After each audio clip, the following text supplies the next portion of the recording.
Cockroach Janata party వ్యవస్థాపకుడు Ajit దుప్కే అనేటటువంటిడే Aam Aadmi party కార్యకర్త, Aam Aadmi party social media కార్యకర్త.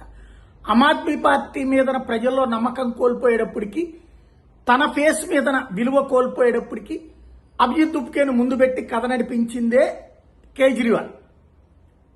నిన్న ఉద్యమంలో దుప్కే లాంటి వాళ్ళు భయపడి పక్కకి వెళ్ళిపోతే అతిశీ లాంటి వాళ్ళు ఆమ్ ఆద్మీ పార్టీ నాయకులందరూ దిగినే రెచ్చగొట్టారు. లాఠీ చార్జీ దాకా రాళ్ల దాడులు పోలీసుల మీద చేపించి రివర్స్ కథ నడిపించారు. ఇది అక్కడ జరిగినటువంటి వ్యవహారం.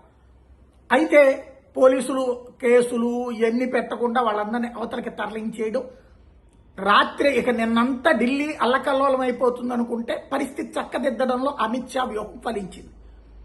ఇది కేజ్రీవాల్ ఎత్తుగడకి మైనస్. ఎందుకంటే కేజ్రీవాల్కి నెలల తరబడి ఉద్యమం జరగాలి, లైక్ రైతు ఉద్యమం తరహాలో నెలల తరబడి జరిగితే, అప్పట్లో పంజాబ్లో గెలిచారు, ఢిల్లీలో గెలిచారు. అట్లాంటి గెలుపు ఇక్కడ ఇప్పుడు పంజాబ్లో ఏడాది ఎండింగ్కి రావాలని కోరుకున్నాడు. అప్పటిదాకా ఈ ఉద్యమాలు అల్లకల్లోలం జరగాలని కోరుకుంటున్నాడు. అయితే ఈ వ్యవహారం కాంగ్రెస్కి మైనస్ అయింది. ఎందుకంటే ఒకప్పుడు అన్నా హజారే లేకపోతే రామ్దేవ్ బాబాల నిరసనలకి తల ఒగ్గి కాంగ్రెస్ పార్టీ దెబ్బతింది, అప్పుడు అధికారం కోల్పోయింది. మోడీ అందుకని ఇప్పుడు తల ఒగ్గట్లేదు అన్నటువంటిది గ్రహించి తాము వెళ్ళి గనక వీళ్ళని పరామర్శిస్తే ఎక్కడ వీళ్ళకి ఆ క్రెడిట్ వస్తుందో అని ఇంతవరకు రాహుల్ గాంధీ, ప్రియాంక వీళ్ళెవరూ వెళ్ళలేదు. కాంగ్రెస్ పోలేదు, కాక్రోచ్ జనతా పార్టీకి. కమ్యూనిస్టులు వెళ్ళారు, సమాజ్వాదీ పార్టీ వెళ్ళింది, ఆమ్ ఆద్మీ పార్టీ వెళ్ళింది, అందరూ వెళ్ళారు, కానీ వీళ్ళు వెళ్ళలేదు. ఇప్పుడు సీన్ మారి ఏంటయ్యా అంటే రాహుల్ గాంధీ, ప్రియాంక వాద్రా ఆ నిన్నటి కాక్రోచ్ జనతా పార్టీ ఉద్యమం, ఆమ్ ఆద్మీ పార్టీ గేమ్ని తాము క్యాచ్ చేసుకోవాలనుకుంటున్నారు.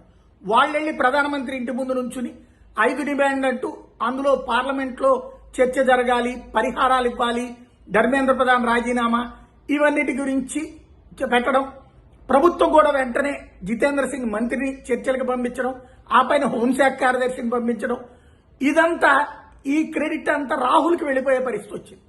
ఇది పంజాబ్ ఎలక్షన్స్ లో సెకండ్ ప్లేస్కి వెళ్ళిపోతాం అనుకున్నటువంటి ఆమ్ ఆద్మీ పార్టీకి రాహుల్ గాంధీ ఇంపాక్ట్ తనని దెబ్బతీస్తుందని భయం వేసింది.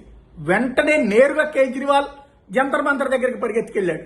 ఇప్పటిదాకా తెర వెనకాల ఉన్నట్టు మొన్న మధ్యన జస్ట్ పరామర్శించి వెళ్ళిపోయినటువంటి వాళ్ళు అర్జెంటుగా వచ్చేసి జంతర్ మంతర్ దగ్గరికి. కాంగ్రెస్ బీజేపీ కలిసి నాటకం ఆడుతున్నాయి. కాంగ్రెస్ ఇప్పుడు ప్రధానమంత్రి ఇంటి ముందు జరుపుతున్న ఉద్యమం బీజేపీ ప్రోద్బలంతోనే జరుగుతోంది.